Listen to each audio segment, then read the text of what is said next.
Yes, तो ये जो आपका क्या बोलते हैं, कोलराउस लॉ है।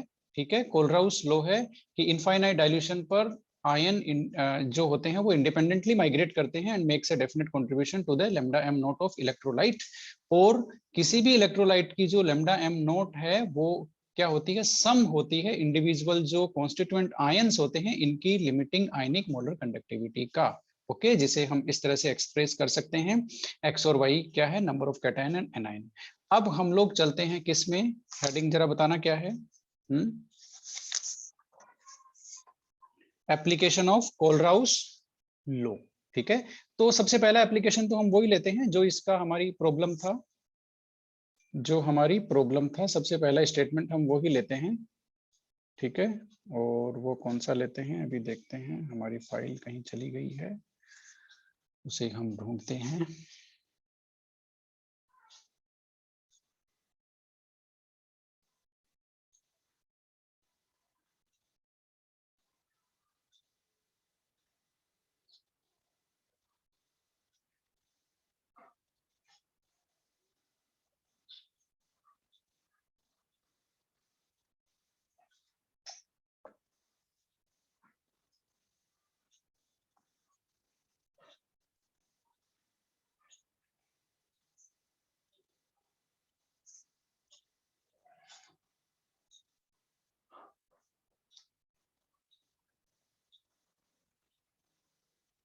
ओके, हम वापस आ गए हैं।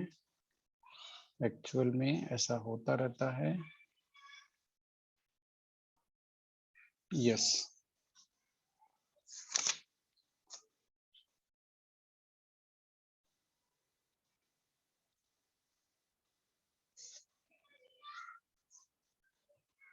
Okay, yes. तो आपका हेडिंग है applications of Kohlrausch law.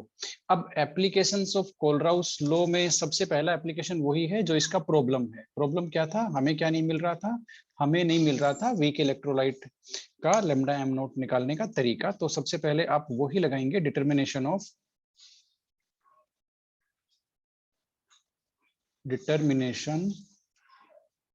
Of lambda m not. फटाफट लिखते जाइए, lambda m not for strong and weak electrolyte. ये लो भाई, वीक इलेक्ट्रोलाइट और स्ट्रॉन्ग इलेक्ट्रोलाइट दोनों के लिए लैम्डा एम नॉट कैसे निकाल सकते हैं, वो हमारे पास हमने अभी अभी एक इक्वेशन देखा ना, उसी हिसाब से निकाल सकते हैं। और इसको समझने के लिए हम चलते हैं, हम सीधे ही चलते हैं।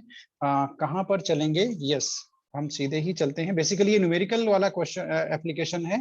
ठीक है, डिटर्मिनेशन करना है, न्यूमेरिकल्स देखने हैं, तो हम सीधे ही चलते हैं और हम लेते हैं एक न्यूमेरिकल।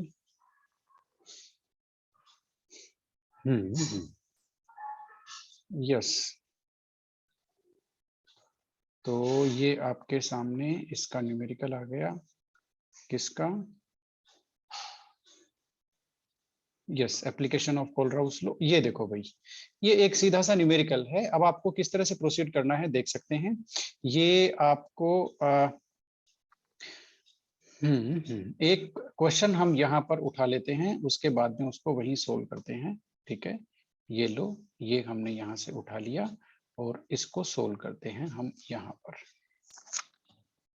अब ये हमारे सामने एक क्वेश्चन है, इन्होंने हमें हमसे एक वीक इलेक्ट्रोलाइट, ये देखो, ये HAC क्या है, वीक इलेक्ट्रोलाइट है ना, इसका लैम्डा एम नॉट पूछा इन्होंने, लैम्डा एम नॉट। अब ये जो सिंबल है ये बेसिकली जो लैम्डा एम नॉट की जगह एनसीईआरटी में दिया हुआ सिंबल है। ठीक है, तो आप लैम्डा एम नॉट यूज लेंगे तो भी कोई प्रॉब्लम वाली बात नहीं है ना, आप इसे लीव कर सक मतलब कोई जरूरी नहीं है आप इसे यूज लें। बस आप ध्यान रखें कि ये सिंबल दिया हुआ है एनसीईआरटी में, बट मोस्ट पॉपुलर, और एनसीईआरटी में ही बहुत सारी जगह ये सिंबल यूज हो रखा है बहुत पहले से, तो आप इसको याद रखेंगे तो भी कोई दिक्कत नहीं है। ठीक है, ये हो गया, ये दोनों एक ही चीज है। अब आप इसको समझ ले जरा, इसमें हुआ क्या है। लैम्डा एम नोट ही बोलेंगे हम इसको एक बार के लिए, लैम्डा एम नोट NaCl के लिए और HCl के लिए, और NaC क्या है, सोडियम एसीटेट है आपका।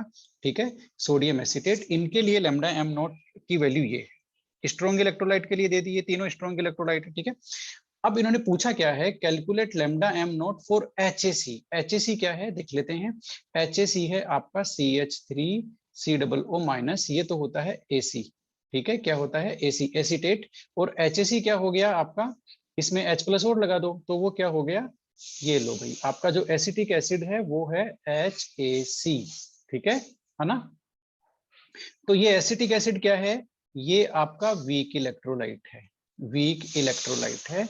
अब यहाँ पर ये न्यूमेरिकल आपको समझ में आ गया, इसमें 3 स्ट्रॉन्ग इलेक्ट्रोलाइट के लिए लिमिटिंग मोलर कंडक्टिविटी की वैल्यू दी हुई है और हमें वीक इलेक्ट्रोलाइट के लिए लिमिटिंग मोलर कंडक्टिविटी की वैल्यू निकालनी है। ये कोलराउस का एप्लीकेशन है, यही हमने लिखा है, यही हमारी प्रॉब्लम थी, है ना। इसी का सॉल्यूशन कोलराउस ने दिया है थ्योरेटिकली, ठीक है। तो कोलराउस ने ये कहा है कि आपको जिस भी वीक इलेक्ट्रोलाइट का निकालना हो, है ना, उसके लिए सुटेबल स्ट्रॉन्ग इलेक्ट्रोलाइट्स का लिमिटिंग मोलर कंडक्टिविटी आपको पता होना चाहिए।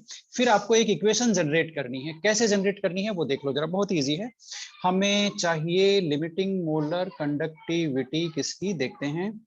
लिमिटिंग मोलर कंडक्टिविटी हमें चाहिए HAC की, राइट, इसकी चाहिए, है ना। अब HAC की लिमिटिंग मोलर कंडक्टिविटी क्या कैसे आएगी, इसके लिए आपको इक्वेशन बनाना पड़ेगा एक, बेसिकली इक्वेशन कैसे बनाना पड़ेगा, पहले आपको रफ में ट्राई करना पड़ेगा। कैसे ट्राई करना है वो देख लो जरा, है ना। ये हिट एंड ट्रायल मेथड है, आपको इक्वेशन कैसे बनानी है वो देख लो। आपको चाहिए HAC, ये आपको चाहिए, इसकी आपको मोलर कंडक्टिविटी निकालनी है लैम्डा m0। और आपके पास है 3 सैंपल, 3 स्ट्रॉन्ग इलेक्ट्रोलाइट, NaCl है, HCl है और आपका NaAC है, यही है, ये तीनों आपके पास अवेलेबल हैं। इनको आप किस तरह से अरेंज कर सकते हो कि आपको HAC मिल जाए, किस तरह से अरेंज कर सकते हो कि HAC मिल जाए, उसका एग्जांपल मैं आपको बता देता हूं। जैसे मैं आपको अरेंज करके बताता हूं कैसे आपको HAC मिलेगा। आपको HCl और NaAC, HCl और NaAC को आपको क्या करना है, ऐड करना है, और NaCl को माइनस करना है, तो आपको HAC मिल जाएगा। देखो कैसे, इसको और ओपन कर लेते हैं, और ओपन कर लेते हैं। HAC का मतलब क्या होता है देख लेते हैं, H+ और क्या होता है CH3CO-, बात सही है क्या, या इसको AC- लिख देते हैं, यहाँ पर ज्यादा कम लिखना पड़ेगा, बात सही है क्या, HAC का मीनिंग बताना जरा। आवाज प्रॉपर आ रही है, सही बात है यस सर। सर। सही बात है, सही बात है। अब देखो ये HAC का मीनिंग हमने लिख दिया, अब उन सब का मीनिंग लिख देते हैं। H+ plus Cl minus plus आपका Na प्लस आपका AC माइनस माइनस Na+ और माइनस Cl माइनस, बात सही है कि नहीं है। वो NaCl पूरा माइनस करेंगे, इसलिए Na+ और Cl माइनस दोनों के पहले हमने माइनस साइन लगाया है, ठीक है ना। अब देख लो जरा, अब इन सबको काटापीटी कर दो, कैसे काटापीटी करोगे, ये आपका Cl प्लस का है, Cl माइनस, ये आपका माइनस का है, हो गया। Na+ आपका यहाँ प्लस का है, यहाँ माइनस का है, कट किया। अब बचा क्या देख लो, H+ और AC- बचा। इसका मतलब ये इक्वेशन जो मैंने लिखी थी दैट इज 100% ओके, ये सही इक्वेशन है, ये हमें रिजल्ट देगी, ये हमें HAC का लिमिटिंग मोलर कंडक्टिविटी बताएगी। तो इस तरह से आपको ये जो आपका डिजायर्ड इलेक्ट्रोलाइट है, चाहे वो वीक हो चाहे स्ट्रॉन्ग हो, उसके लिए आपको इक्वेशन सेटअप करनी है, और वो इक्वेशन सेटअप करेंगे आप अवेलेबल इलेक्ट्रोलाइट्स, जो भी क्वेश्चन में इलेक्ट्रोलाइट दिए हैं ना, उनको यूज करते हुए आप ये ऐसी इक्वेशन सेटअप करेंगे, ठीक है। अब आपने इक्वेशन सेटअप करना सीख लिया, अब देखना जरा होता क्या है, ठीक है। अब हम क्या करते हैं, लैम्डा m0 हमें ये जो निकालना है वो देख लेते हैं सीधा ही। लैम्डा m0 किसका, HAC का, देखते जाओ, लिखना कुछ नहीं है, एक बार देख लो, है ना। इसका निकालेंगे तो क्या करेंगे, लैम्डा m0 किसका, HCl का, उसमें प्लस करेंगे क्या, लैम्डा m0 किसका, NaAC का, ठीक है, और उसमें माइनस करेंगे लैम्डा m0 किसका, NaCl का। यही तो हुआ, क्योंकि ये बात सही है, और ये अकॉर्डिंग टू कोलराउस लॉ है, अकॉर्डिंग टू कोलराउस लॉ है, क्योंकि अकॉर्डिंग टू कोलराउस लॉ ये जो आपके आयंस है वो इंडिपेंडेंटली माइग्रेट करते हैं, और एक दूसरे की नेचर पे इनका कोई फर्क नहीं पड़ता।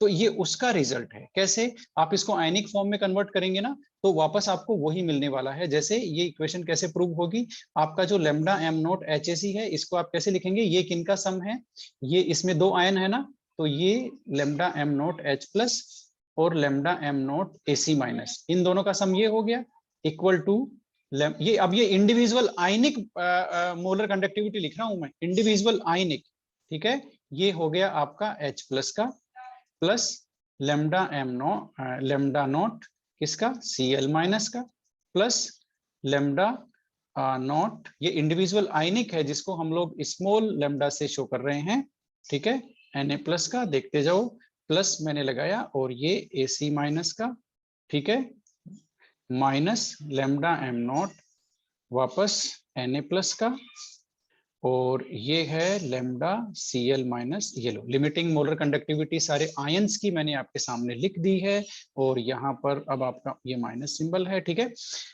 अब आप देख सकते हो यदि आप इसको क्रॉस करोगे, क्योंकि अब ये जो इक्वेशन मैंने लिखी है जहां मैं क्लिक कर रहा हूं, ये equation as per Kohlrausch law है। कोलराउस ने ये कहा है कि इंडिविजुअल आयन की जो मोलर कंडक्टिविटी है उसका सम होता है इलेक्ट्रोलाइट की मोलर कंडक्टिविटी, है ना, पहली बात।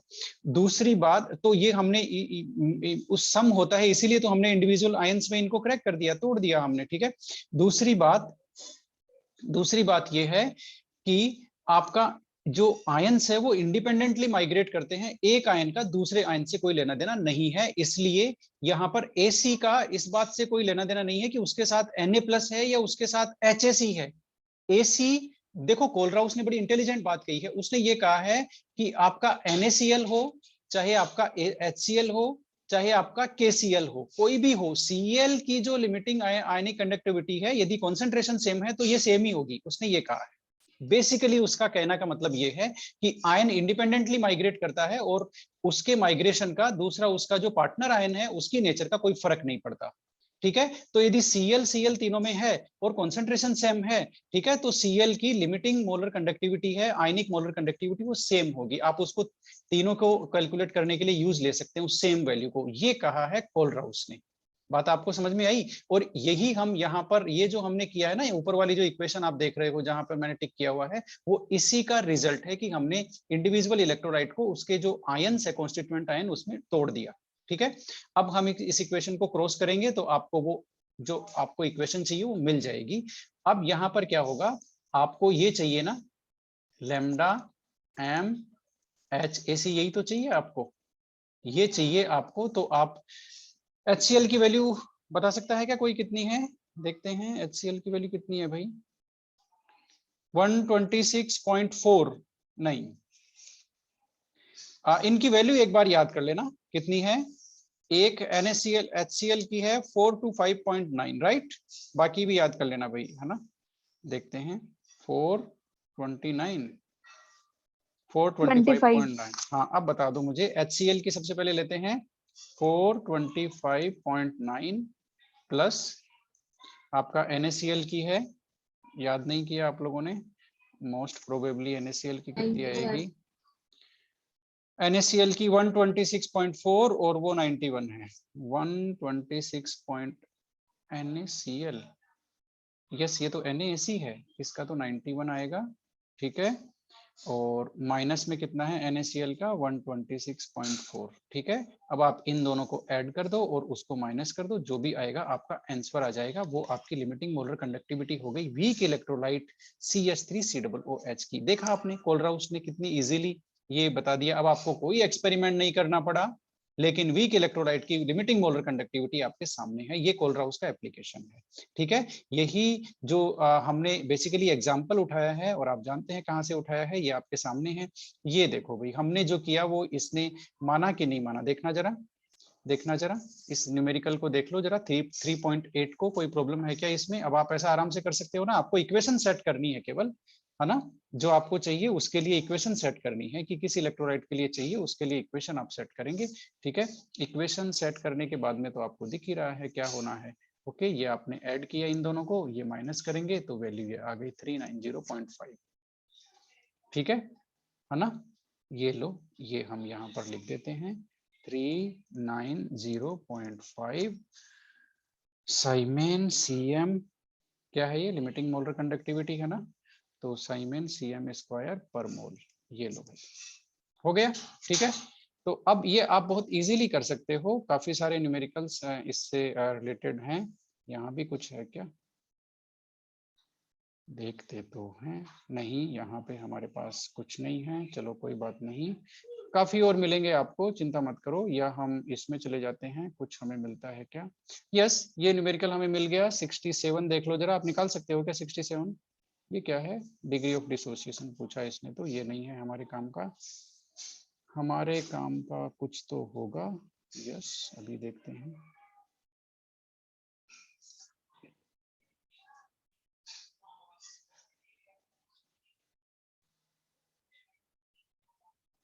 आपको चाहिए limiting molar conductivity week electrolyte के निकालने वाला कोई भी क्वेश्चन, राइट।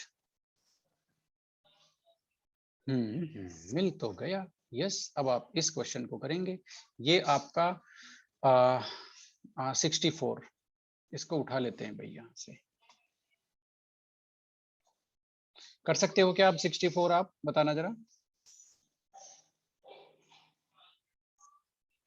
ये लो भाई, अब पढ़ो इसको और फटाफट देखो इसको, कर सकते हो क्या।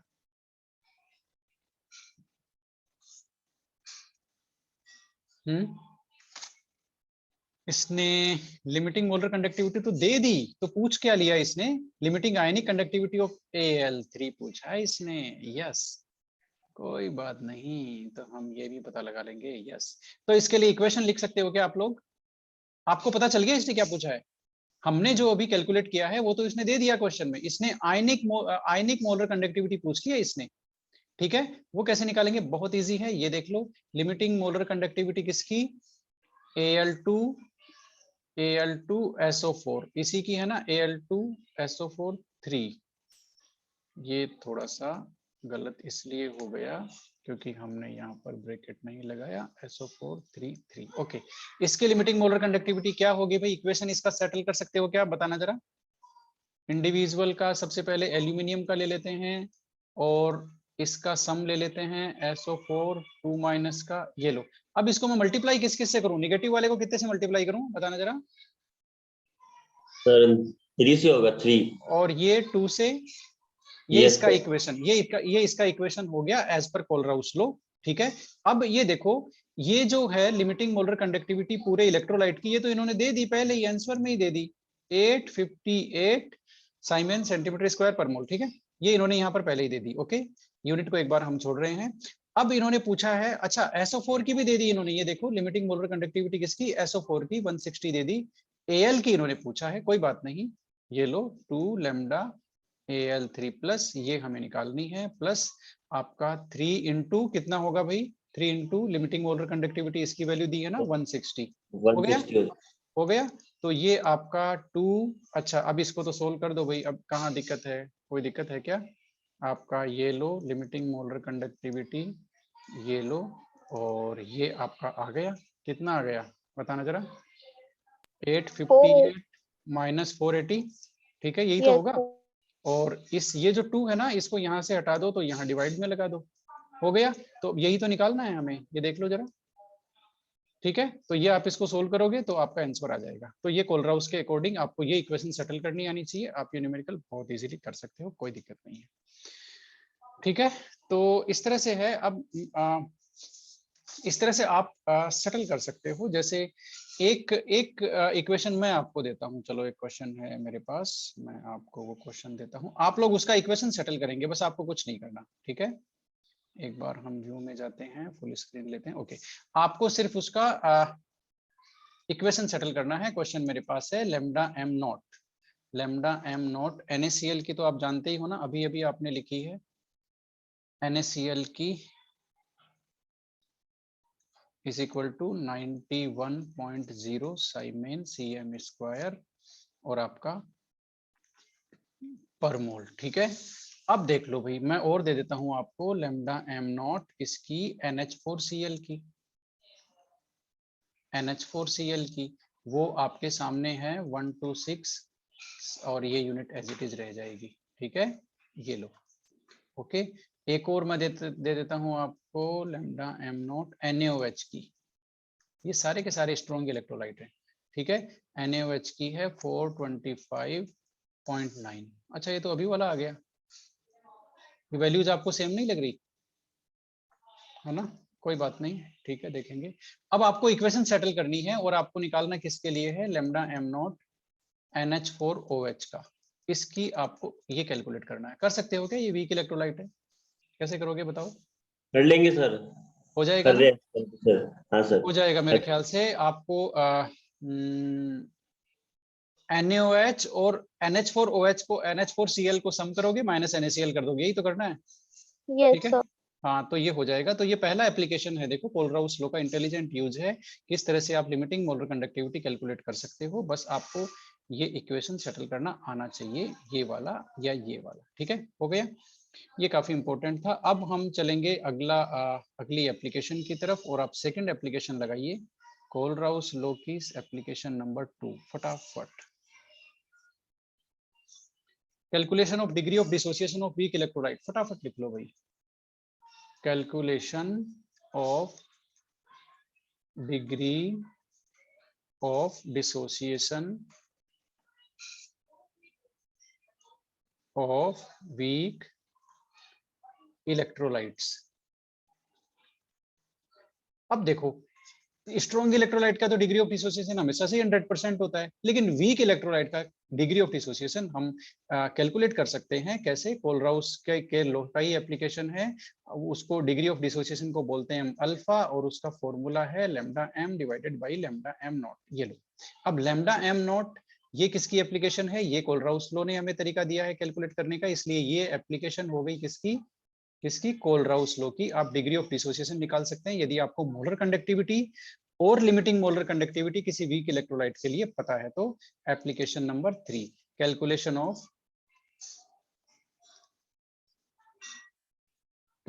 ऑफ डिसोसिएशन, फटाफट लिख लो, dissociation constant of weak electrolyte.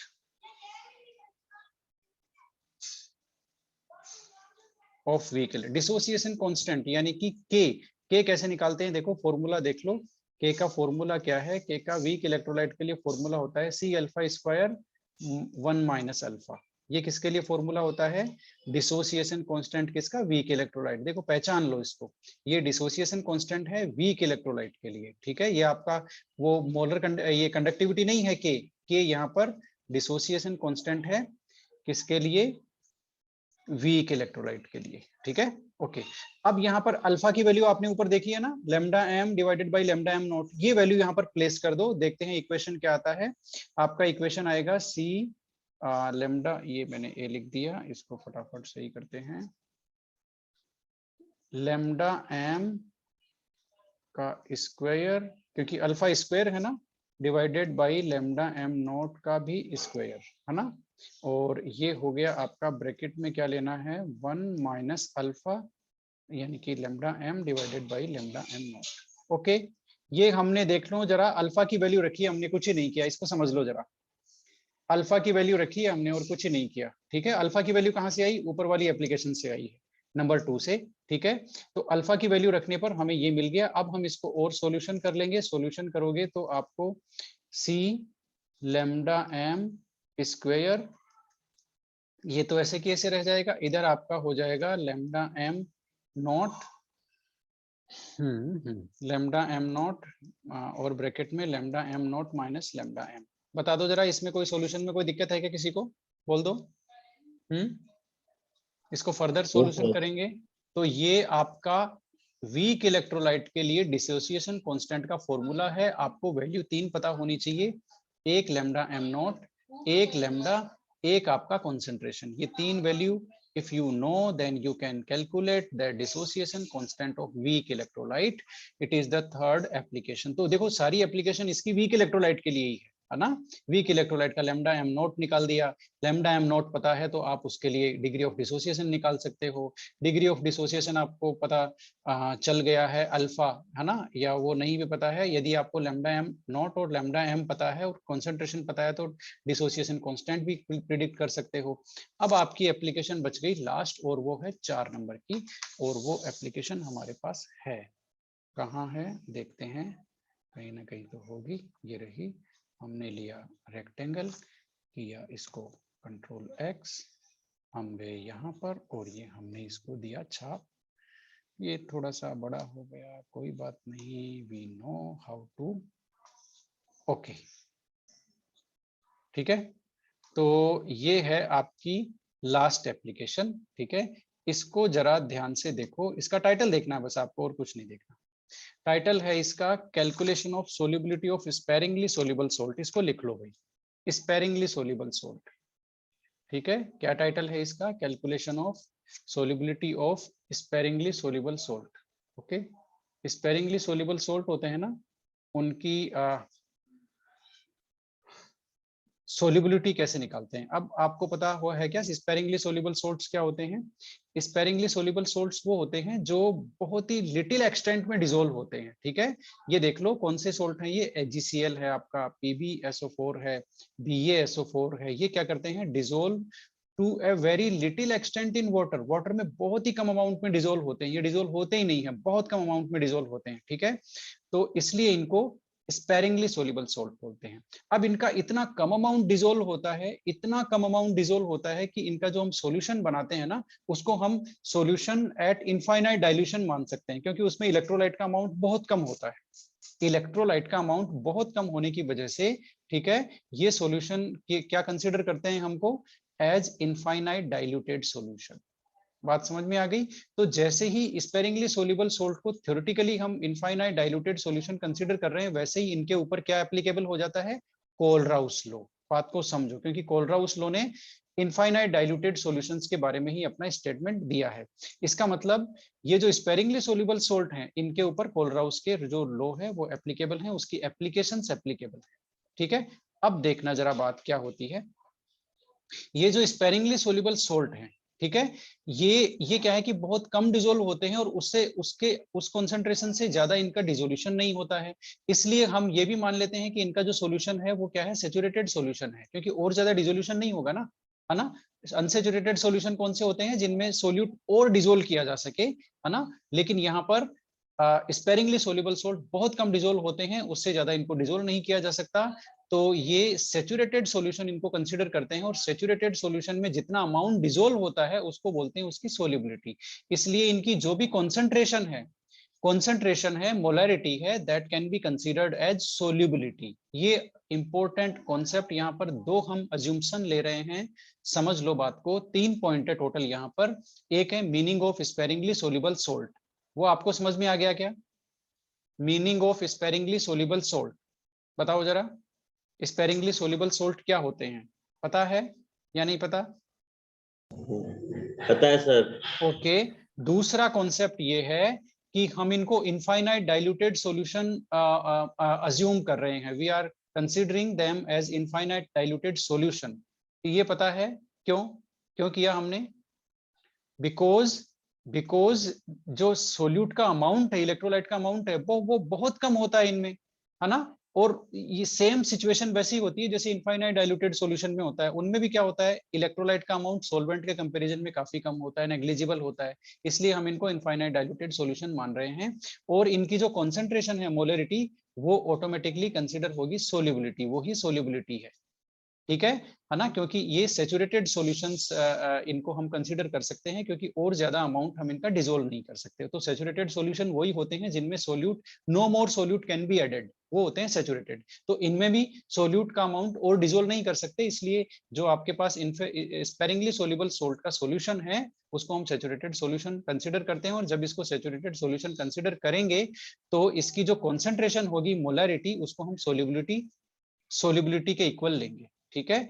अब जैसे ही आप ये कंसीडर करेंगे, वैसे ही अब आप इक्वेशन देखो। आपने देखा है कि जो लेमडा एम नॉट का इक्वेशन ये होता है, ये आपने इक्वेशन पढ़ा है कि नहीं पढ़ा है, बताना जरा। ये तो पढ़ा है ना आपने, जो मैंने अभी राउंड किया है जिसको, हाँ, स्क्वायर बनाया है, ठीक है। Lambda M nought is equal to kappa into 1000 divided by C molarity, पढ़ा है ना आपने ये वही तो इक्वेशन है। हाँ सर, वही है।